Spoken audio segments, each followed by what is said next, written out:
Hi YouTube, it's Tracy from Entrepreneur Girl, and today is Tracy's Tuesday Tips, and we are doing it poolside because I thought it would be nicer than doing it inside. So today's video is going to be about how much do you need to list on a daily and a weekly basis in order to hit your goals of what you want to make every month. This question gets asked a lot, and it seems kind of basic, but really we're just going to run through the numbers so that you can get a good idea exactly what you should be listing every day, every week, in order to make that perfect dollar amount a month. Before we get into that, there is something that I wanted to share with you. I posted it in the Amazon 360 Facebook group, but I recently did my very first audio interview. It's going to be on iTunes.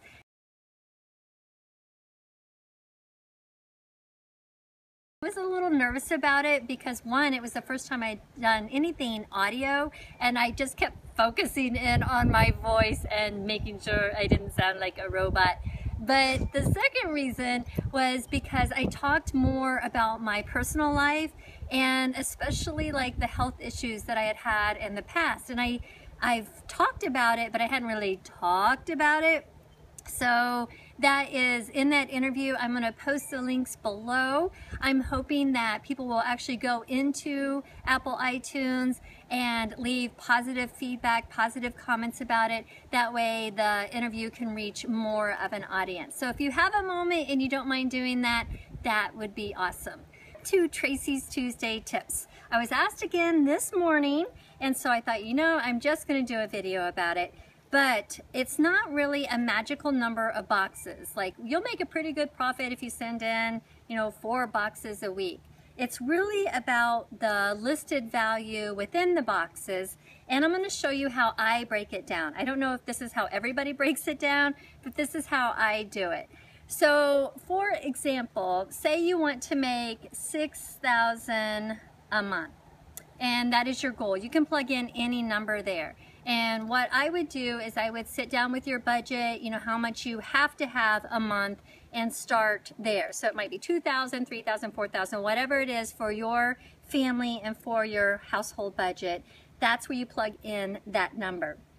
Now, you all hear me talk about the rule of thirds, and I'm sure you've heard other people talk about the rule of thirds, but basically a third of the price of the value that you're going to get out of an item. So if you sell an item for, $30, $10 of it, a third, is going to cost of goods. That's purchasing the item to begin with. That's what cost of goods is the price of your inventory.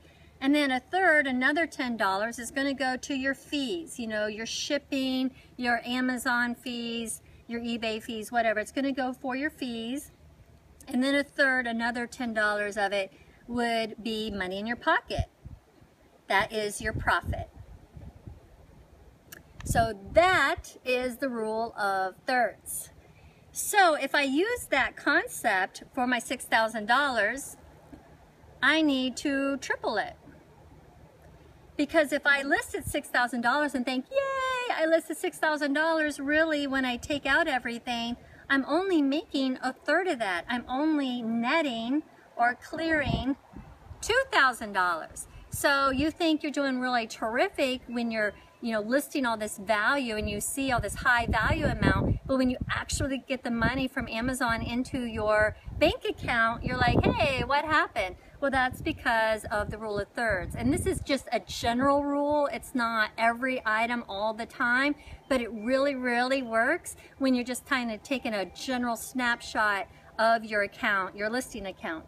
So with this theory, that means I really need to have 3 times whatever number is here. So I need to have $18,000 of listed value. That doesn't mean I'm spending $18,000 of my own money out, arbitraging. What it means is that it's listed value. So if I get, $1 books and I can list them online for $300, total, then the $300, that listed value, is what this number is.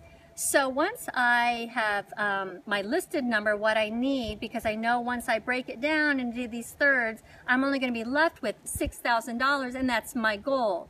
So that is the number that I need to list every month. That is the monthly value. If you want to break it down further and see how much do I need to list every single day in order to get the money that I need to make, you just simply divide by 30. Of course, not every month has 30, but in general, that's what you need to do. And then that will give you your dollar amount. So that's going to be $600. So I need to list $600 of value, of listed value every day. Again, that's not inventory that I spend. I'm not going to spend $600 a day. That means I'm going to spend whatever it takes to get $600 of listed value every day. And that, however many boxes that transfers into, depends on the size of your items. You might have $600 of listed value in 4 boxes, if you're dealing with technology and computers and higher end stuff. Or if I'm selling books, that might take 300 books that I have to list in order to make that. You're seeing what I saying is just, it depends on the items that you're selling and how many that there's going to be per box, how many boxes you're going to be sending out per week. It depends what the contents of the boxes are and how much profit you're making on those items. So that's why I can't say it takes X amount of boxes, because I really don't know. It depends on the numbers. So if I need to list $300 or $600 of value every single day, I can go ahead and times that by 7 to find out what I need to do on a weekly basis, or 14 to see what I need to do, on every 2 weeks. I can play with these numbers once I have it written out like this. So that is what you need to do in order to find out what it is your family needs on value. And then once I have an idea, then I can start thinking about ways to hit that. Because again, this is just a generalization, a general rule that most sellers I know use. And I know it does kind of seem overwhelming, but it's not as bad as you think. That's why a lot of us get into wholesale and private labeling, because it's less work to get that money. When you're trying to retail arbitrage it or get this at garage sales, it takes, a lot more effort and a lot more time to do that. But this, I know lots of people that make these higher numbers with just clothing or with just grocery. I mean, it's very doable with just regular retail arbitrage. It just depends on the amount of hours and work that you want to put into it.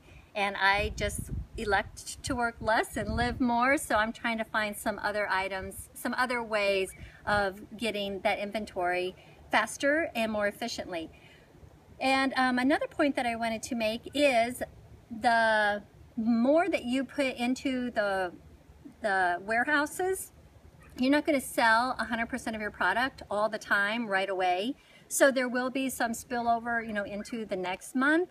And so the longer you've been doing this and the more you send in, actually the easier this number makes, because you're selling items that you had from previous months, if that makes sense. So that is Tracy's Tuesday tips for today. Very simple, but kind of need to see it, especially when you're a beginner, so you know the expectations and the goals of what you need to be doing. And please watch that audio tape interview on iTunes. And thanks again, and I'll see you next week for Tracy's Tuesday tips.